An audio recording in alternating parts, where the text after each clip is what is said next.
Hello పిల్లలు, ఎలా ఉన్నారు? చిన్నమ్మ చెప్పే చిన్న కథ విందామా? కథ పేరేంటంటే పూజారి మేక. అనగనగా ఒక ఊరిలో ఓ అమాయకు పూజారి ఉండేవాడు. ఆ పూజారి యజ్ఞంలో బలివ్వడానికి ఒక మేకను కొని తన ఇంటికి తీసుకుని వెళుతూ ఉంటే ముగ్గురు దొంగలు చూశారు. ఆ మేకను ఎలాగైనా దక్కించుకోవాలి అని అనుకున్నారు. ఆ ముగ్గురు కలిసి ఒక పన్నాగం పన్నారు. ఆ పూజారికి కనిపించకుండా ముగ్గురు 3 ప్రదేశాలకు వెళ్ళి నిలబడ్డారు. మొదటి దొంగ ఆ పూజారి తన దగ్గరకు వస్తుండడం చూసి ఎదురొచ్చాడు. వచ్చి పూజారిని, ఈ కుక్కని ఎక్కడికి తీసుకుని వెళ్తున్నారు అని అడిగాడు. ఆ పూజారు కోపంతో, మూర్ఖుడా, ఇది కుక్క కాదు మేక, కనిపించటం లేదా అని జవాబిచ్చాడు. మేకను పట్టుకొని కుక్క అంటాడేమిటి వీడు అని ఆలోచిస్తూ తన దారిన పోసాగాడు ఆ పూజారి.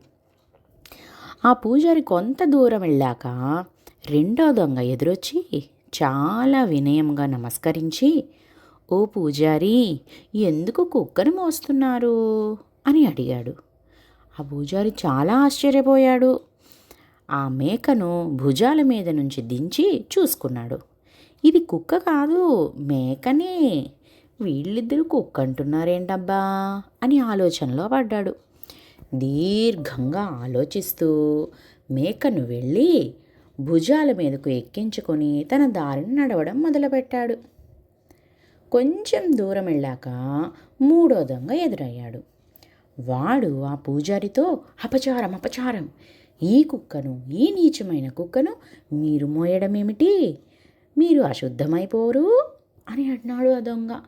ఇంతమంది చెప్తుంటే ఇది మేక కాదు, కుక్కే అయి ఉంటుంది అని వెంటనే ఆ పూజారి ఆ మేకను పక్కకు పడేసి స్నానం చేద్దామని ఇంటి వైపుకు పరుగు తీశాడు.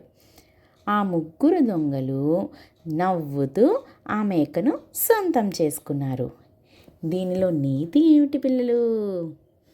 ఎదుటి వాళ్ళు ఏమి చెబుతారో గుడ్డిగా నమ్మకూడదు.